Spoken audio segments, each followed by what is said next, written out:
Olá, gente. Vamos falar hoje sobre membrana plasmática, uma das três partes da célula, tá? Ela é importante para a célula porque faz a comunicação entre o meio exterior e o meio interior, tá? E tem uma permeabilidade seletiva, ou seja, nem tudo entra dentro dela. Ela permite que algumas coisas entrem através de alguns processos que a gente vai estudar agora, tá? Essa permeabilidade seletiva, ela pode ser por transporte passivo, tá? Temos dois tipos. Passivo por quê? Porque ele acontece sem perda de energia, tá? Então, são a osmose, a difusão simples e a difusão facilitada. A osmose é quando a água se movimenta livremente de onde tem mais para onde tem menos, certo? Então, isso é a osmose. A entrada de água é livre do local que tem mais água para onde tiver menos água, certo? Então, onde que a gente vê isso de forma simples? Vocês já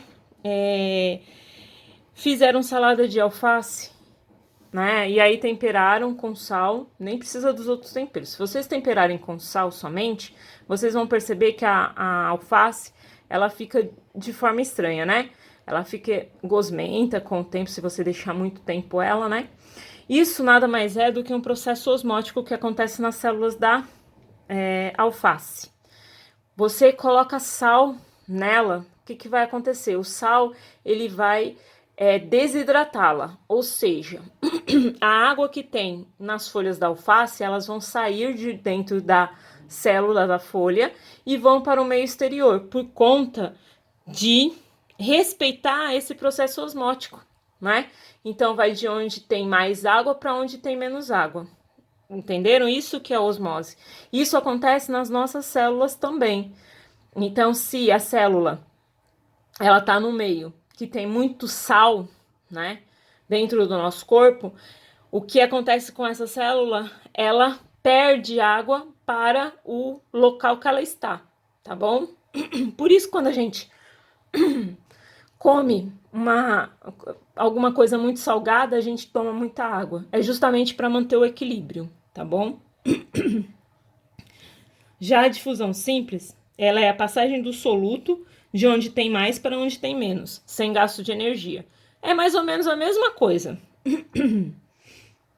Só que acontece com o soluto e não com o solvente. Então seria o contrário da osmose, né? A osmose acontece com a água que é solvente.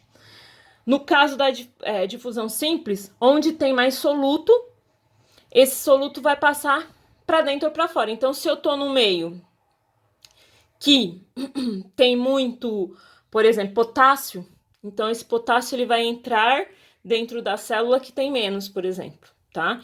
E não vai ter gasto de energia para a célula, tá bom?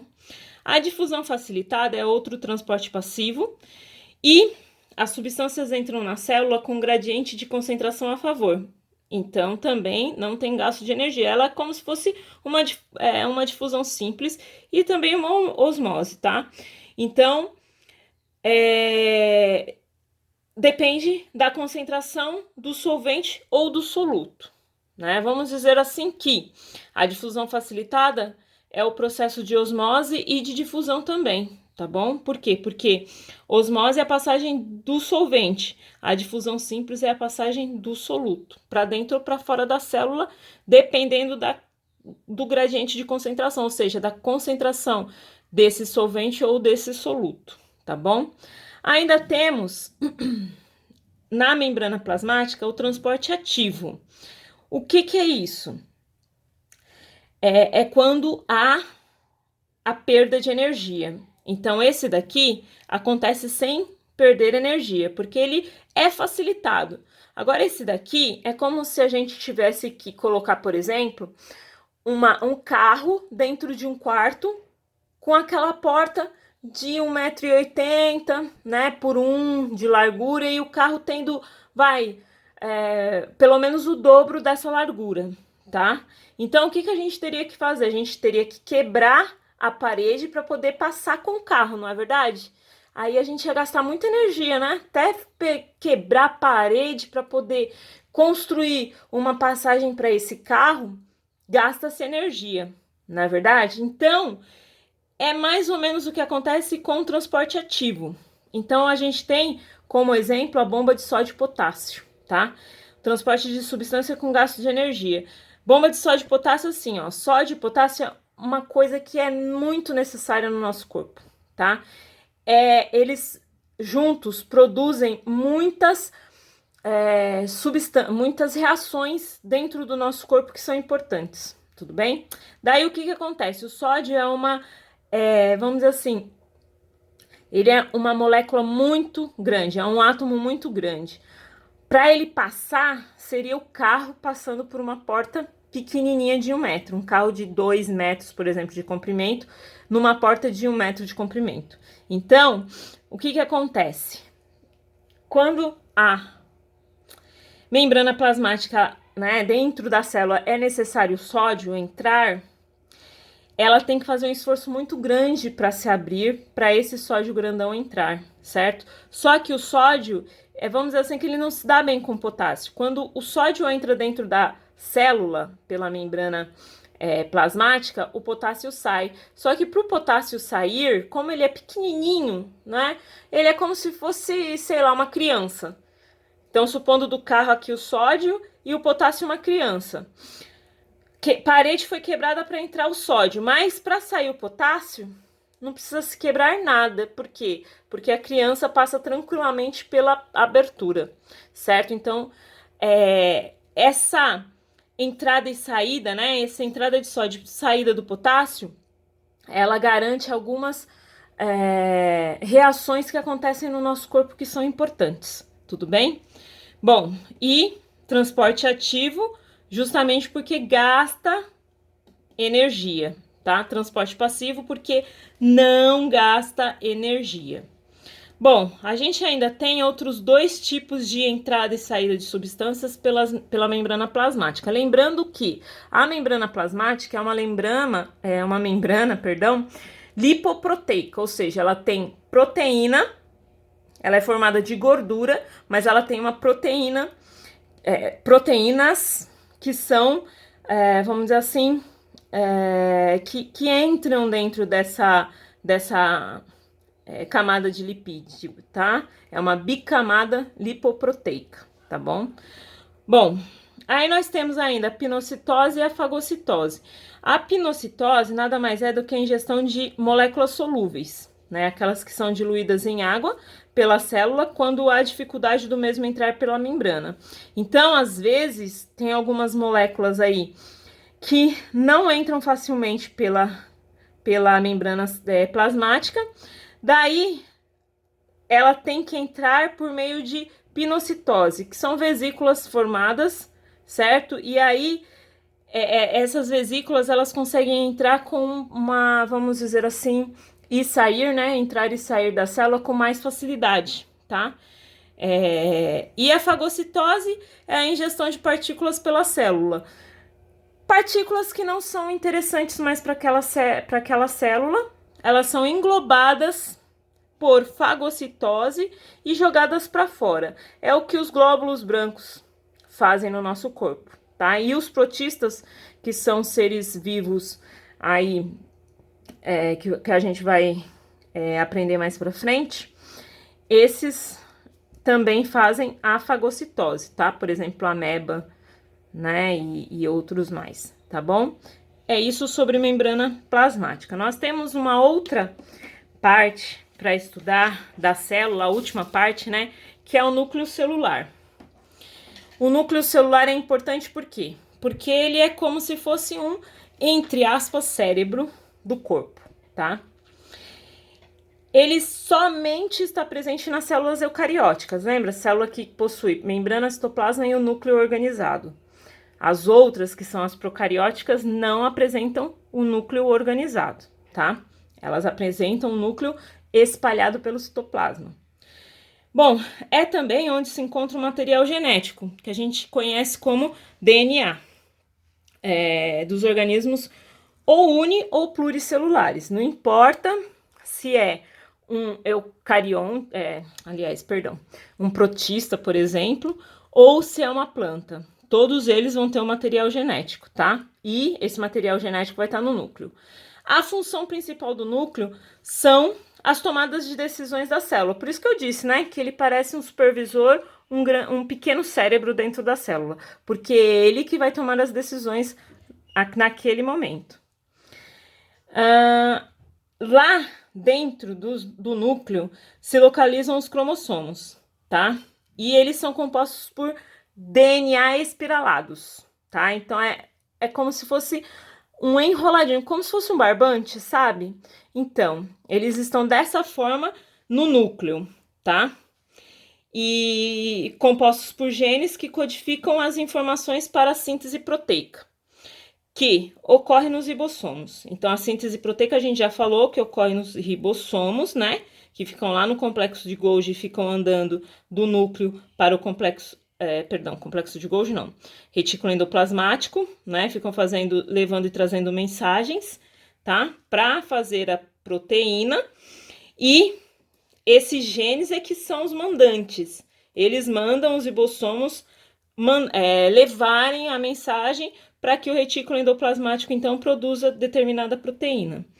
De acordo com o gene codificado, será realizada a fabricação de um tipo de proteína. Então, por exemplo, se eu estou precisando de proteína para crescimento do cabelo, então vai ser o gene de crescimento do cabelo que vai mandar o ribossomo, a mensagem pelo ribossomo para que o retículo endoplasmático faça com que esse cabelo cresça, tá?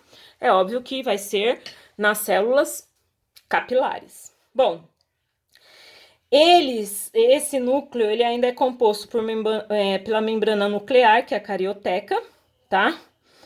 Que é a membrana que envolve o núcleo e separa ele do citoplasma. O nucleoplasma, que contém a cromatina, que contém os cromossomos, tá?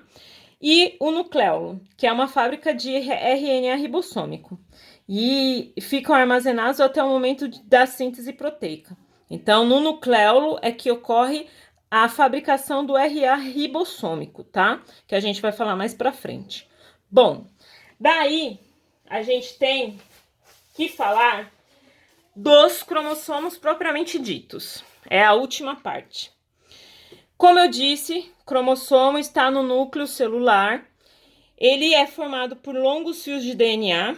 Nos humanos, né, a gente é composto por 46 pares de cromossomos. Isso nas células somáticas, tá? As células somáticas são aquelas que existem em todos os em nosso corpo, menos são aquelas que não existem nos cromossomos, nos cromossomos não, nas células sexuais, tá bom? O único lugar que não tem célula somática é na célula sexual, tudo bem? Então são o espermatozoide e óvulo, tá bom? Elas não têm 46 cromossomos, elas vão ter 23 cromossomos somente. Bom, cromossomo, ele, em determinado momento, como a gente vai ver quando a gente estudar a mitose, ele é condensado, tá? E a região mais afilada dele é chamada de centrômero, que é esse meiozinho aqui, ó, tá? Então, o cromossomo, ele é condensado quando ele fica espiralado, com o DNA todo enroladinho aqui e se forma isso daqui, é como se fosse um barbante, tá? Enquanto esse barbante estiver todo, por exemplo, todo bagunçado, aí ele seria não condensado, descondensado, tá bom? Bom, esse cromossomo ele ainda possui 2 braços, ó, esse de cima e esse de baixo, e um centrômero, que é esse daqui, certo? Bom, esses 2 braços aqui, eles são chamados de cromátides, tá? Esse aqui é um cromossomo chamado simples, porque ele só tem uma cromátide. O cromossomo duplo, ele vai ter 2 cromátides aqui, ó, certo? Que é chamado de cromátides irmãs, perdão. E são ligados pelo centrômero e uma proteína chamada coenzima, tá? Bom, dependendo da localização desse centrômero, esse cromossomo vai ser diferenciado por nomes, tá? Aí nós temos quando o centrômero está bem no meio das cromátides, esse cromossomo ele é chamado de metacêntrico. Quando ele está um pouquinho acima, né? Ele é chamado de submetacêntrico. Quando ele está mais acima, que quase não dá para ver os braços do cromossomo de cima, ele é chamado de acrocêntrico. E quando ele não tem os braços em cima, né? Ele é chamado de telocêntrico, tá? Isso é importante quando a gente for estudar a cariotipagem, né? O cariótipo humano. Cada par de cromossomo desses 46 aqui, eles são de um tipo desses aqui, né? Então, para a gente poder fazer o cariótipo humano, por exemplo, é necessário que a gente saiba que par que pertence determinado cromossomo através dessa classificação aqui, tá bom? Bom, na divisão celular ocorre uma duplicação dos cromossomos. Então, eles primeiro se condensam dentro do núcleo, certo? Eles ficam todos espiralados, como se fossem barbantes, lá os fios do barbante. Aí, isso vai originar uma estrutura idêntica que se conecta por uma outra proteína chamada coenzima, e elas são, né, unidas, né, em cromátides irmãs aqui, ó, pelo centrômero, tá bom? Nós vamos estudar mais isso quando a gente for falar sobre mitose. Por enquanto, é só. Eu agradeço a atenção de vocês. Até mais.